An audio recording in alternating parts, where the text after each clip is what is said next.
Good afternoon, gentlemen. Good afternoon, Doug. Hope everything's going well today. I'm delighted to be with you once again. I think we did an interview about 3 or 4 years ago. Yeah. And let's begin by your reminding our viewers of your backgrounds. Just give us a quick update on your backgrounds, and also update us on the Ithaca City Schools in a nutshell. Tell us about the district. So, Sean, you want to? Sure. Thank you. Greatly appreciated. And first, thank you for having us again as well. Looking forward to the conversation moving forward. My background is almost all based in Ithaca. I have a master's degree in education and taught in the Ithaca City School District for a number of years. Was blessed to work with community mentors who not only convinced me, but demanded I go back to graduate school to get a PhD in educational policy. And then those same mentors demanded that I do something with that PhD. And for them, that meant running for the school board. And so this is my 12th year on the school board, currently serving as the chair of the policy committee and the vice president of the school board, in addition to my day job, which includes being a faculty member in Ithaca College's Department of Education. 12 years. 12 You look years. surprisingly healthy, and it hasn't aged you a bit.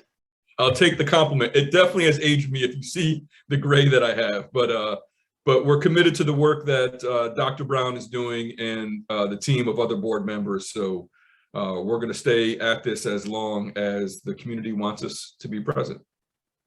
Great. Thank you. Luvelle? Yeah, no, Doug, again, thank you for having us. It is an honor and a privilege to be here with you and to learn with you as always. And yes, there is it's no coincidence that Sean's been here 12 years and I've been here 11.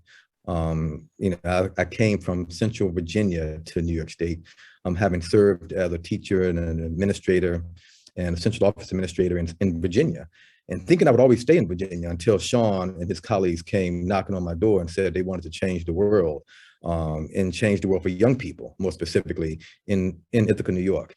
So I've now completed 11 years as superintendent of schools here, and we were last with you 4 years ago. I think it's important to highlight our successes. Not only have we last this long, but we continue to do good stuff together in partnership to serve our young people. So honored to still be serving as superintendent, and super honored to be serving with Sean Bradwell and other board members here. And tell us a bit about the district, just the basics. Enrollment, sure. That kind of thing. Yeah, we're about 5,600 students, a very diverse school district and school community. We're one of the few districts in the country that has an equal mix of urban, suburban, and rural populations of young people. Many different languages are spoken here. Some of the highest achieving young people not only in the state, but in the country. We send a significant number of our graduates off to Ivy League schools. And yeah, we have an amazing school district, very diverse, typical college town, a very engaged community. So one of the best college towns in America, and a great school district serving that great community. Good.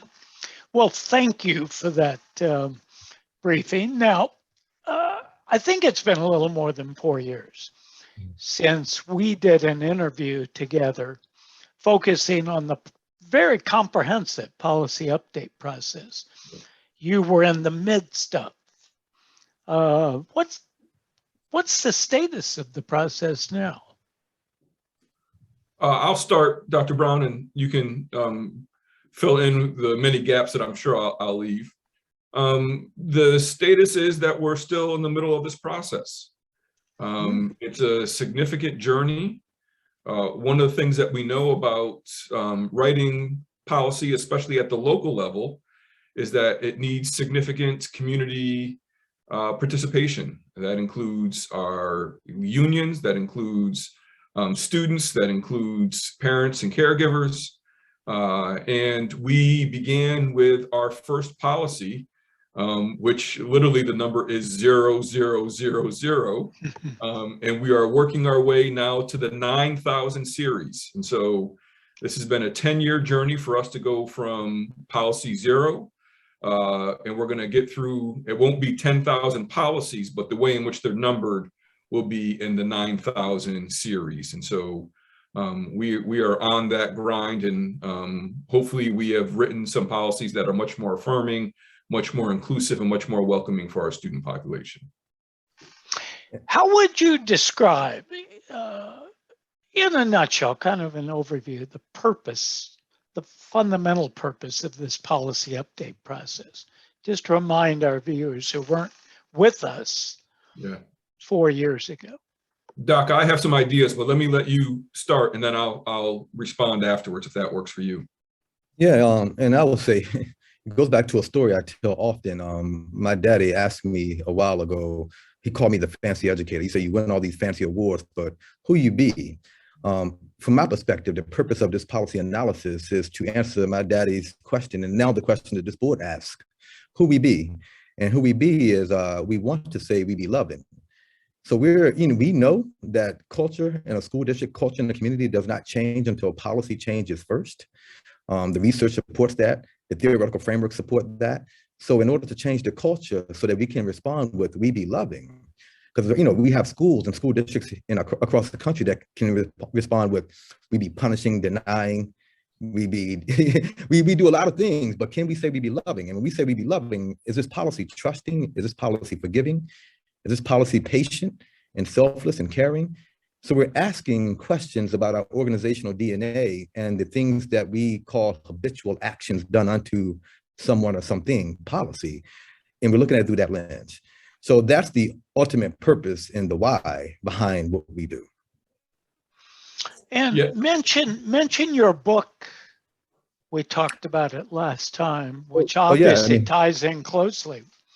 Yeah, we unpack those principles, and thanks to Sean. Sean wrote the foreword, and he's been a big partner with me. We sort of captured our story to that date, our quest to be more loving. The book is A Culture of Love. How do you cultivate a loving organizational culture? And having written the book and now trying to implement the book, like Sean is implementing his dissertation and his studies, we know that a culture of love is the struggle. So it's hard work to do this. And the book sort of outlines our first stage of it. Well, you mentioned that it's hard work. What challenges have you really had to grapple with as you've carried this process on over a decade? What are the biggest challenges you've had to contend with? And what lessons have you learned from contending with them? Sorry, those two questions. Yeah. Challenges, lessons you've learned about leading, and this is basically an innovation process, right? I mean, it's a major innovation process. So you must have learned a lot about managing innovation, managing change through this process. But let's start with challenges.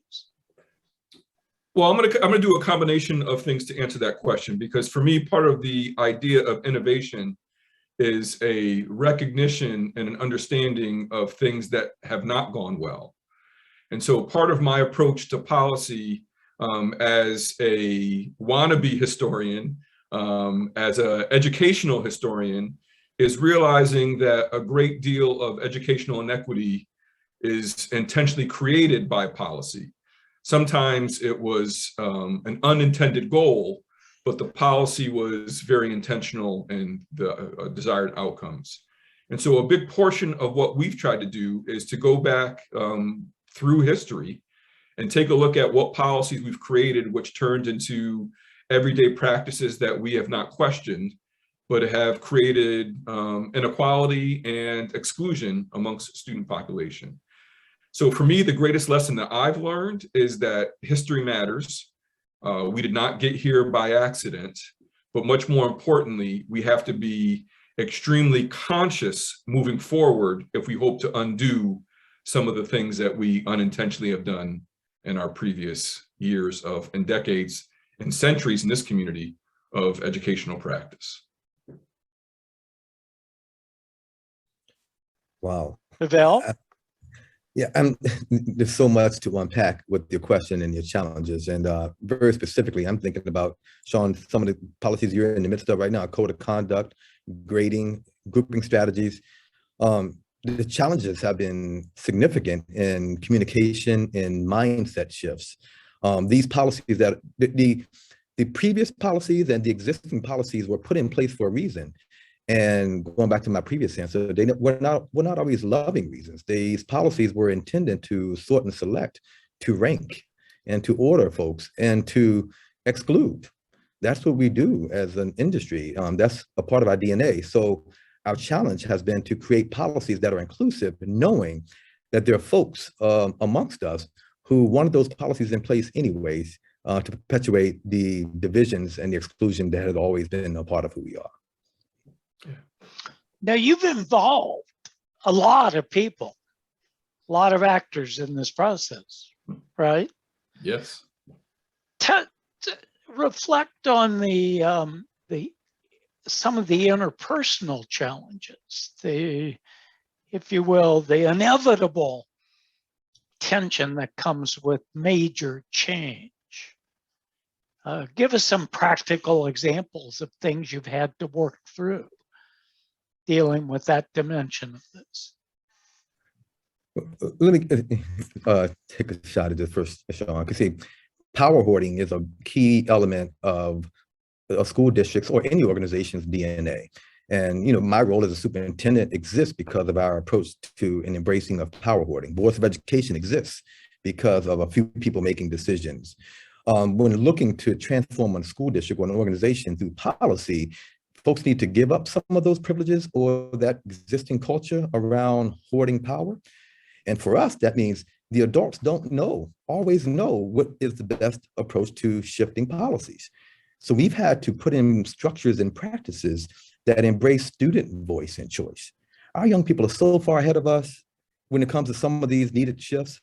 Let's just think about some of the policy implications around gender identity and restroom usage. Just that alone, well, we have adults who are struggling with whether or not we should be allowing for young people to use their preferred pronouns, whereas young people are so fluid with using gender neutral pronouns. So we have had to, a student superintendent advisory council, Professor Bradwell, he brings in students to the policy discussions. We have students who are embedded in our Board of Education meetings, and the board's policy has changed to allow for them to have more voice at the meetings. So we've had to give up some of our egos and our existing culture to embrace the needed new and innovative thinking that is already there with the young people that are in our spaces. What policies have... Doug, my apologies. There's a great example, particularly with the idea of gender identity and a collection of fifth graders coming to a policy committee demanding that we relabel bathrooms to be gender inclusive. And in fact, we're upset with the approach that we took because of the systems that we have in place, which usually means that we have to place an order, we have to go through state purchasing, we have to then find ways in which to put up the new signs, and they've put up their own signs. They're like, great idea, we appreciate what you do, we're gonna create our own signs and here you go. So part of the idea of power hoarding is essential, and other parts of it are, this is a generation that moves at a speed that is not used to the time that it often takes grown folks to come to a different realization or a different understanding. And so we have also had to change what our thought process is about. The debates are essential, they're key, we need to have these conversations. And if we're gonna affirm young people, they're gonna sometimes take some of that power into their own hands, and we have to be okay with that. I'm gonna throw in a question we had not talked about earlier, but I think you'll be comfortable with it. But can you give us an example, perhaps another example, of a very thorny policy issue you had to work through? Give us some of the flesh and blood feel of how you worked through something, how you resolved differences in, say, relating to one particular policy? Just so our viewers can understand how you work, how you ran this process. This isn't an official policy, but I think this is an example that may be useful. For 3 years in a row, we had a multi-age group of students and from multi-schools come to talk about us, about how exclusive our academic calendar is, that it lists only holidays that are usually based upon one particular religious faith. It does not account for students who have various religious holidays, and or a prime example would be the celebration of the Lunar New Year that just happened. And so trying to figure out how do we, if we're going to truly be inclusive, how can we have a calendar that reflects that while still being held accountable to state mandates of instruction time and the way in which the calendar works. So the way in which we've had that conversation is through continual dialogue. Please come to our board meeting. Yes, let's engage in conversation. The compromise at this point in time, at least, is a calendar that lists the various holidays that we think we are also told by students, but that try to affirm people's identities in various ways, even while we cannot give those holidays off as a school, a non-instructional day. So part of it, for me, with the conversation, the answer to that question is continual dialogue. It's not easy, it's not always the most comfortable, but there's conversation that needs to be had, and sometimes a recognition that this is not the most affirming and the most welcoming that we can be, and we need to continue to work towards it. Is there some other way you've experimented with to recognize a holiday, even though it doesn't result in any release from instructional time? Yeah, I mean, these are educational institutions, so any and every opportunity to engage in dialogue about one's identity and the identities and histories of others is something we embrace. So on every one of these religious holidays or any other holiday or a cultural behavior or tradition, we engage in that conversation and connect it to our standards and our curriculum. This situation that Dr. Bradwell is referring to was part of our curriculum. It was a case study where young people are solving a real world problem that's relevant to their local communities. And as our young people have been empowered, the issues they want to solve are connected closely to oppression, influence, equity, marginalization, i.e. how I show up in the academic calendar. So young people are making these decisions to solve problems that are relevant to them. It's connected to our standards, and it's our job to facilitate that conversation and dialogue in a way where we all grow and learn together. Well, we live in a time of increasingly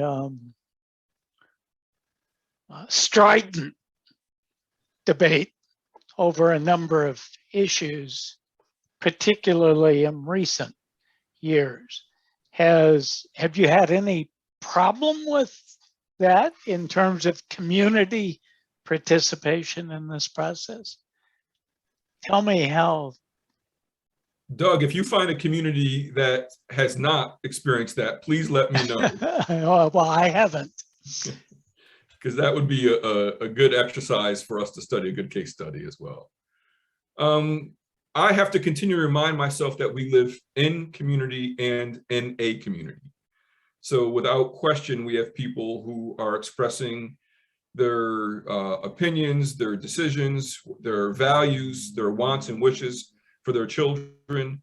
And I have to continually put it in a place to understand that when people are speaking sometimes less than politely, that they're doing so out of a position of great care. And so my response has to be a response of care, or to borrow Dr. Brown's book, from a culture of love.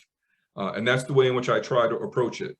Doesn't mean we always agree, doesn't mean we always come to a resolution, but I have to understand that my response is not to match whatever intensity there is, but much more to demonstrate that I care and care about the well-being of the young people in our community. See, Doug, if I could underscore, that what he just said is so brilliant and so beautiful, and it's needed throughout our country. He's talking about validation and affirmation of everyone. See, he and I, because of our lived experiences, Dr. Bradwell and I, because of our lived experiences, we have not always had our experiences and our beliefs and our perspectives validated and affirmed in any setting. Anyone who's coming into a space here to engage in dialogue about our schools needs to be validated and affirmed. I hear you. I appreciate you. Thanks for your energy. Now it's up to us to build a bridge, help connect you to this academic environment. Here it is. Here's what we do. See, that's what's happening in our community. And it's messy, it's uncomfortable, it's hard, but I am still here because of a collective commitment to loving. Love is the struggle. It's not the default. And that love comes with validating and affirming everybody. And when you have folks on the board who then empower a superintendent who've been marginalized and oppressed most of their lives, it just opens up the conversation for us to move everyone together forward. This may not be Dr. Brown's original statement, but it's one that I've heard from him originally speak. And that is the idea that conflict is inevitable, combat is optional. So I anticipate that we're going to have conflict. I anticipate we're going to disagree. The manner in which we engage in that disagreement, that's the key. And that's what we try to spend some time and our energy on. Has that worked? The process hasn't come close to breaking down at points. I would say there's always different levels. There's rebellion, there's retreatism, there's compliance, and then there's engagement. We have folks at every place on that continuum at all times. Yes, people don't, and this is grounded in history, when you open up school district, when you open up organizations for everyone, when you look to integrate more thinking and more backgrounds, the resistance is going to be fierce. We just have a leadership team and a community that is expecting that kind of resistance and is engaging with it and leaning into it versus pushing folks to neutral corners or, creating some kind of polarizing situation. So versus condemning those who differ with you, right? Yeah, no, not happening here. But no, it's happening. And Sean and I, just looking at our inboxes or how we're cyber bullied on any given day, trust me, people have the same kind of thoughts for us as they have for anyone else engaging in this kind of conversation. Now, the ultimate goal, as I understand, of this monumental process that's gone on for a number of years is to transform the culture of an educational enterprise. At this point, what is the state of that transformation? What concrete outcomes have there been in terms of cultural change that you can point to? Is it too early, or can you see already some significant cultural There's definitely been some significant changes. It's not too early. It's also changed the questions by which we measure that success. So when our daughter graduated from the Ithaca City School District a couple of years ago, I'll spare her age reference. The graduation rate for students who received free and reduced lunch was about 50%. The graduation rate for Black and Brown students was about 50%. And this is from one of the best high schools by some measures in the country. Our graduation rates has significantly increased since then, in ways in which we should be very proud of. With that being said, it says nothing about the student experience. So I still may be able to graduate and I may be able to be quote unquote academically successful, but it says nothing about my experience in that process. So we have moved away from sort of data as being the marker of success or that level of data alone to much more quantitative and dialogue conversations about how our students measure their own academic self-esteem. Do they feel a connection to an adult that feel that they can be a mentor? So for me, and I'm sure Dr. Brown has a slightly different answer, for me, the level of success has changed in how we think about how we measure that. And that journey we're still on. I would agree. The ways in which we look at holding ourselves accountable is shifting, and much more so to that street data where we can learn from the young people and and the families about their experiences, which is very different from that quantitative or annual approach that we've taken for generations when it comes to public education. So yeah, I would say we've shifted there. And then I'm going to steal one of Professor Sean Bradwell's comments when he says the process is always more important than the product. When we meet a goal or a metric, that metric or goal is going to change. But what we hope to have in place is a process that will be that will endure. And what I see happening over my 11 years here is that, yeah, now our community is expecting for us to embrace the humanity of every one of our young people. And when we don't, there will be questions. Our community is expecting for us to lean into the most difficult and most challenging conversations and not be neutral or ignore any of them. So the process is different, which requires us to engage in these hard conversations. And that requires us, expects that. Whereas early on, it may have been something that folks could choose not to. And I don't think this community will ever go back to not looking at policies through a culturally responsive, inclusive, and loving lens. So here we are. What's on the horizon? The process is not finished, but you are at least close to a major milestone. You will have gone through, I assume, the great majority of existing policies and adjusted them. What's on the immediate horizon? What's next? If I could, Doug, you've trained me how to be a great superintendent. So a great superintendent always gives the board member the last word. So let this be the last word for me, and then I turn it over to a great board member here.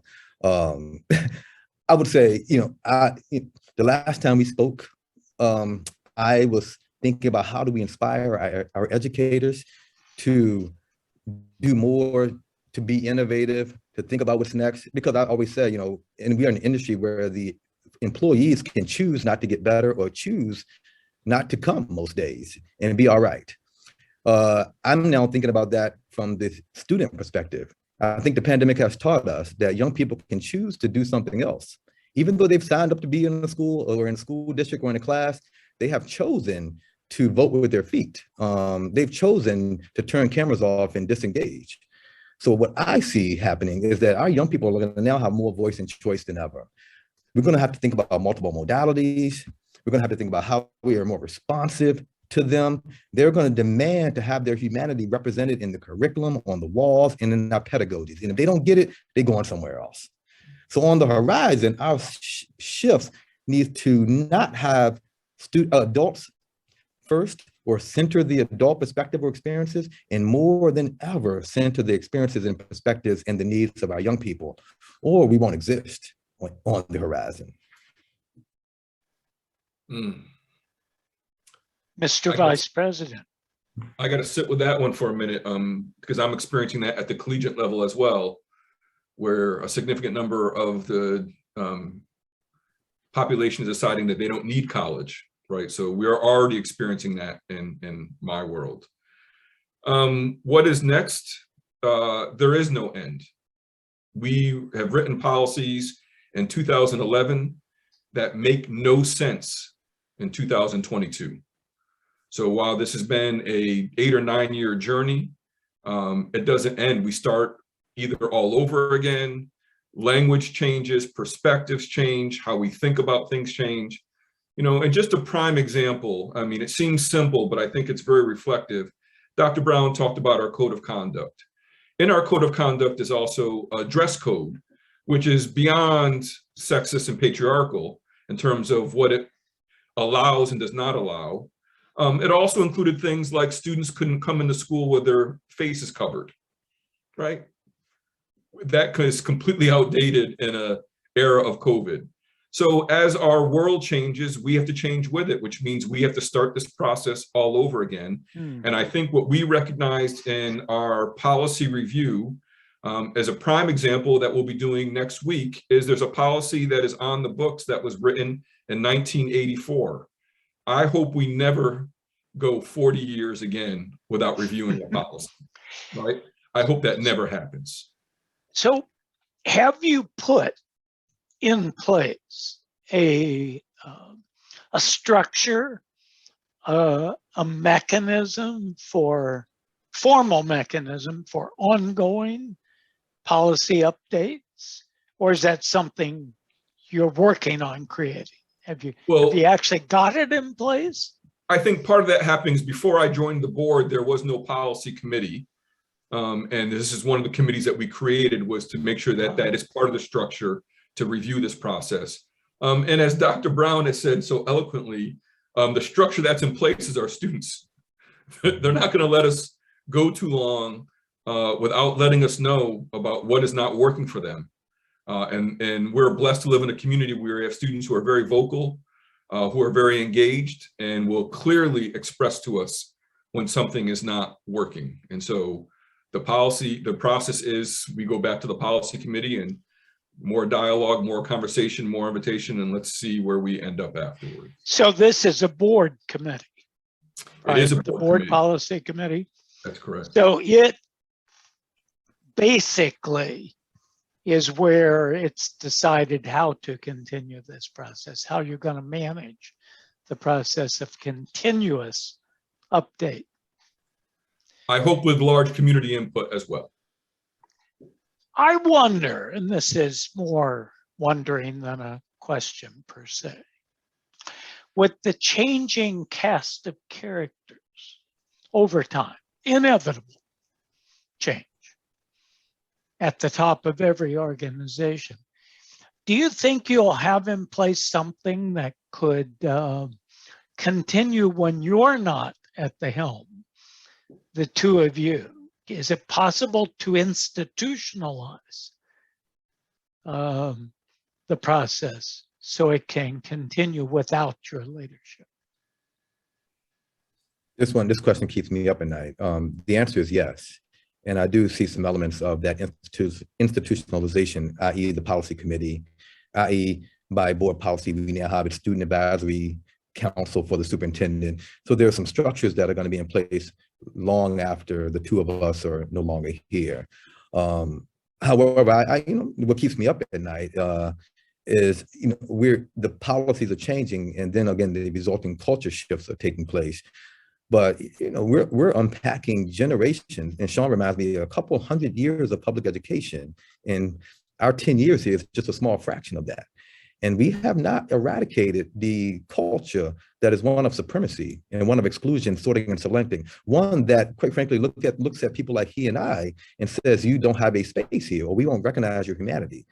So I am fearful that folks will write policies, as we see happening across the country right now, to not allow for the kind of voice and choice that he and I both advocate for each and every day.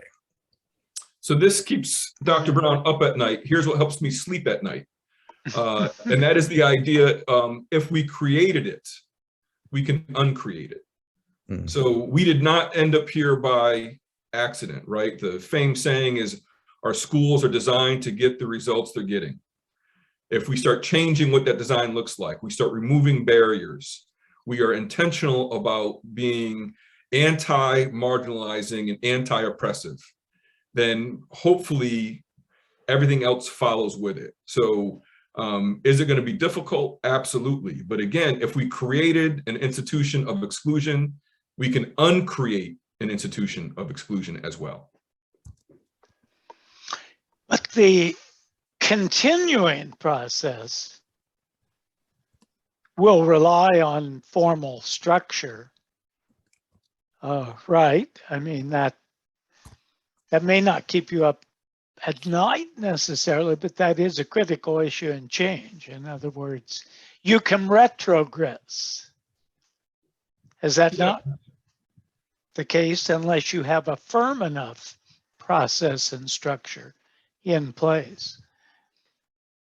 I think what I rely on is being a student of history, is we have no shortage of people for centuries telling us that what we're doing is not inclusive. So I don't think I need to be in this position to have students, community members, parents, caregivers tell us what we're doing is not inclusive. It's not dependent upon my role. Whether we listen is something different. Mm. So I'm okay when the time comes for me to step away. We're going to have enough voices, not just in this community, but in communities across the nation, to let us know if schools are working for them. Gentlemen, as always, it's been a privilege to spend time with you and to learn about where you are and what is a very important and continuing process of cultural transformation. Fascinating. We have to have a third part somewhere down the pike. Well, we're still young enough to do it. And so we'll come back for that. Meanwhile, thank you so much for taking the time. I know you're tremendously busy. Perhaps I'll see you in Nashville for NCE. Safe travel, Luvelle, and have a great week, gentlemen. This is Monday. It moves so fast, I was thinking it could be Tuesday maybe or Wednesday, but it's Monday. So have a satisfying and productive and safe week. And before we know it, we'll be planning our third video interview. So you take care. Thank you for your time, gentlemen. Sounds good. Take care.